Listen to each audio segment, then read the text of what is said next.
Magpo-propose ako sa jowa ko. Gusto ko ayusin mo yung trabaho mo. Ryan, ano ba? Ilang beses ko nang sinabi sa'yo. Bawas-bawasan mo yung init ng ulo mo. Hindi naman tayo pumunta dito para makapag-away eh. Ryan, tama na. Eh, sir, wala pa naman po. Kung kailan ka tinatawag, di ka lumalapit. Eh, sir, wala pa naman po kami yung order, sir. Sumasagot ka ba? Nasira lahat ang plano ko! How dare you! You ruined my dress!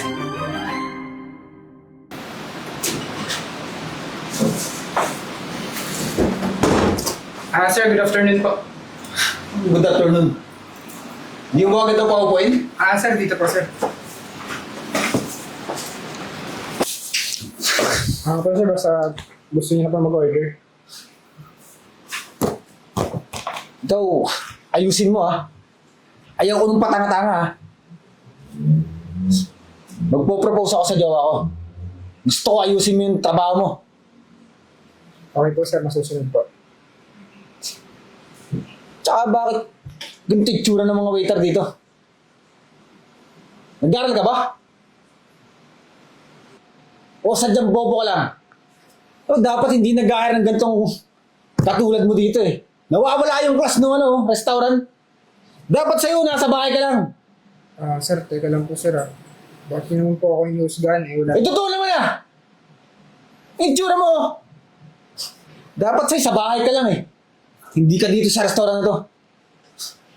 Baka gusto mo wala ng trabaho. Ryan, ano bang ginagawa mo? Kuya, pasensya ka na ha. Excuse me? May bakanting upuan pa po kayo, sir? Yes po. Dito po. Thank you. Sige po, ma'am. Ma'am, sige po. May ko po muna kayo. Sige ko na po yun sa customer. Sige. Salamat. Ryan, ba't mo naman sinigawan yung waiter? Eh, patanga-tanga kasi. Alam mo namang special na araw to para sa ating dalawa. Yun naman pala espesyal na araw natin. Di sana binawas-bawasan mo yung init ng ulo mo. Eh, pasensya ka na, babe ah. Tsaka sa totoo lang, super excited nga ako na nalaman kung dito tayo magdi-date eh. Siyempre naman. Kailangan namang dalhin kita sa pipitsuging na restaurant. Excuse me po, ma'am, sir. Baka gusto niyo na po mag-order. Teka lang. Talaga bang patanga-tanga ka lang o bobo ka lang? Hindi pa kita na natawag ah. Ryan, di ba sinabi ko sa'yo? Bawas-bawasan mo yung init ng ulo mo. Eh, sino di init ang ulo? Kita mo, nag-uusap pa tayo. Bastos talaga yung waiter na yan. Kumalma ka dyan. Kuya, tawagin ka na lang po namin kapag nakapili na kami ha.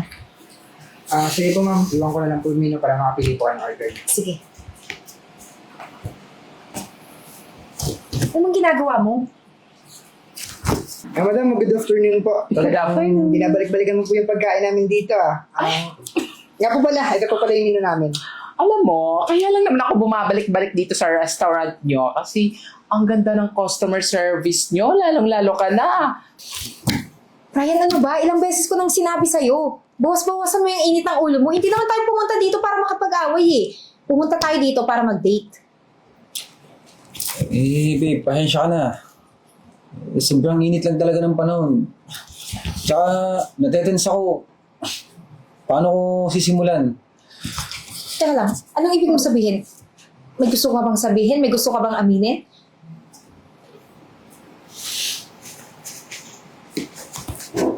Ito. Brian, Alam mo, matagal ko na itong pinag-ipunan.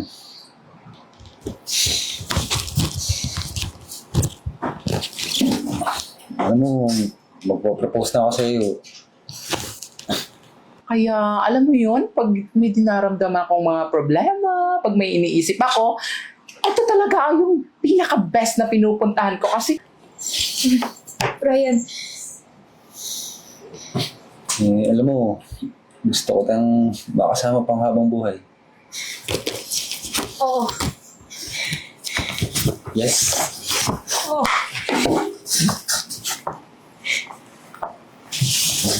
Ano? Order na tayo. Sige. Waiter! Alam mo yun, parang marirelease lahat ng mga problema mo. So, sandali lang ha. Waiter! Waiter! Tinatawag ka na ata? Ganito na lang. Unahin mo na lang yun kasi sila naman ako na eh. Bumalik ka na lang dito para sa order ko. Sige po, madam. Wait lang po.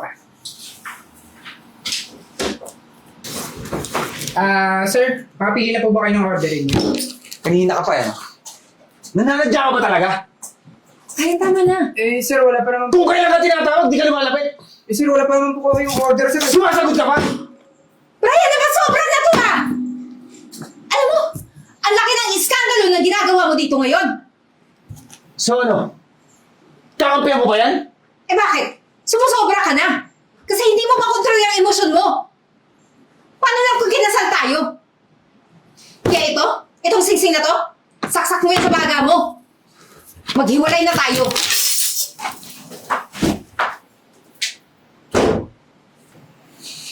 Kita mo na? Iniwan ako ng jowa ko dahil sa'yo! Hoy! Excuse me? Isa ka ba? And dahil sa inyong dalawa, nasira lahat ng plano ko! How dare you? You ruined my dress! Bakit? Gusto mo madamay? Sir, teka lang, sir. Baka pwede po kayong kumalma, sir. Eh, My Isa ka ba, ha? Hoy! Bitawan mo yan, ha? Enzo! Ano nangyayari dito? Bakit nagkakagulo? ma'am, isa itong kasing customer na masyadong mainit yung ulo, ma'am eh. Okay lang. Actually, ma'am, hindi talaga. Eto, ma'am, oh, itong kapwa ko customer, ang bastos, nanggugulo dito sa loob ng restaurant. Ano lang, sir, ano bang problema mo ha? Dahil sa kanila, iniwan ako ng jowa ko. Alam mo, kamali ka ng binangga. Antayin mo, ha? Babalik ako dito. Enzo, iniwanan ko lang saglit dito sa restaurant. Ganito na nangyayari? Ha?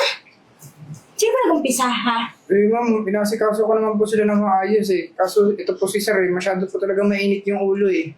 Totoo po ba yun? Ano mo, ganito na lang. Check na lang natin sa CCTV para hindi naman unfair sa empleyado ko rin, sir. Kasi hindi naman laging tama yung customer eh. Check ko lang, ha?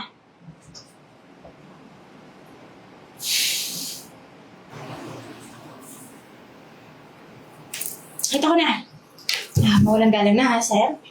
Hindi porket customer kayo ay may karapatan na kayo na mag-angas dito sa restaurant ko. At hindi laging tama kayo. Okay? Hindi porket mga empleyado to, eh, kung aangasan nyo, ganun-ganun na lang. Yun na nga eh. Empleyado nyo, patanga-tanga! Ano nangyari? Wala kang karapatan pagsalita ng ganyan mga empleyado ko, ha? Bakit? Bakit? Nagbabayad ako dito para asikasuhin. Gusto mo asikasuhin? Mag-hire ka ng katulong! Maangas ka, ha? Mag-hire kayo ng maayos! Hindi ka. Hindi yung katulad dito! Labo. Tama-tama. Police yung asawa ko. Ang pakialam ko! Pakialam daw. Pakitaan mo lang. Ano problema nila? Nagugulo dito eh. Minamaliit yung mga empleyado ko. Akala mo kung sino. Bayad ka na ba? Ha? Na hindi ka nga ito nagbabayad ba? Akala mo kung sino ka eh. Alam mo sir, masyado kang matapang eh. Ano ba ang problema mo? Ha? Wala akong ginagawa pa sa yung mga tao eh. Tsaka dito pa sa restaurant ng asawa ko, manggugulo ka. Papakayabang mo naman. Sinabi na ng asawa ko ng pulis ako. Ano ba pinagmamalaki mo ha? Ano ba pinagmamalaki mo? Oh, yan, tsaba ko. Wala akong dalang baril. O sige. O. Ngayon, magkakas siya. Tayo dalawa. Ha? Tapang-tapang mo. Bakit mali ito? Ha? Papatulan mo, asawa ko?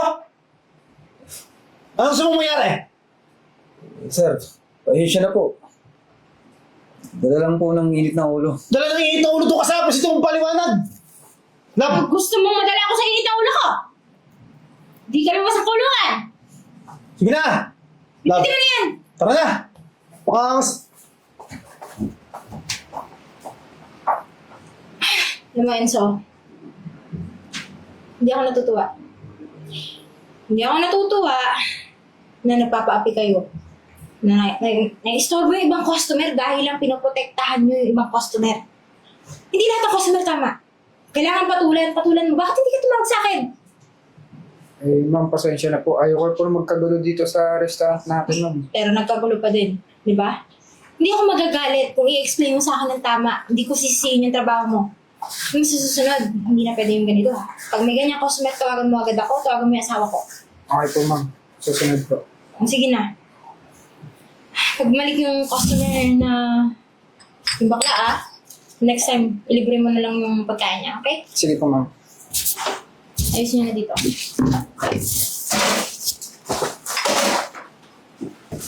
Kala mo ha? Asa na yun? Asa na yung customer dito, ha? Akala niyo siguro hindi ko siya aatrasan? Aatrasan ko siya! Madam, wala na po. Pasarado na nga po kami. Kasarado? Hindi! Hindi pwede magsarado. Kailangan ko muna siyang kausapin. Kailangan ko muna ipakita sa kanya na hindi niya ako basta-basta kayan-kayanin. Madam, baka pumutok yan. Ipuputo ko talaga to sa kanya! Asa na siya? Ilabas mo siya! Ilabas mo! Ilabas mo siya! Boom! Oh, kita mo yun? Ang lakas ng tunog, di ba? Ang lakas ng putok! Ano? Asa na? Akala niya siguro ang kapal-kapal na mukha niya nanggugulo siya dito sa restaurant? Kinaya-kaya niya lahat ng mga customer dito, pati yung mga empleyado dito? Kapal na mukha niya, ipapakain ko sa kanya itong bala na to! Ano? Ha? Ano? Freeze!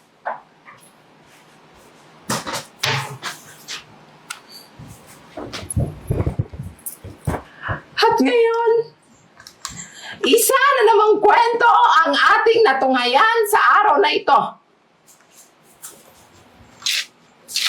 Kwentong kapanapanabik, kagilagilalas, at kapupulutan ng aral. Naway, nakuhaan ninyo na magandang aral ang storyang ito. At alam niyo ba kung anong aral ang napulot sa storyang ito, sa kwentong ito, sa storytelling na ito? Dapat, huwag tayong bastos sa mga empleyado. Porkit tayo ang customer, tayo na yung tama. Tama sa mali.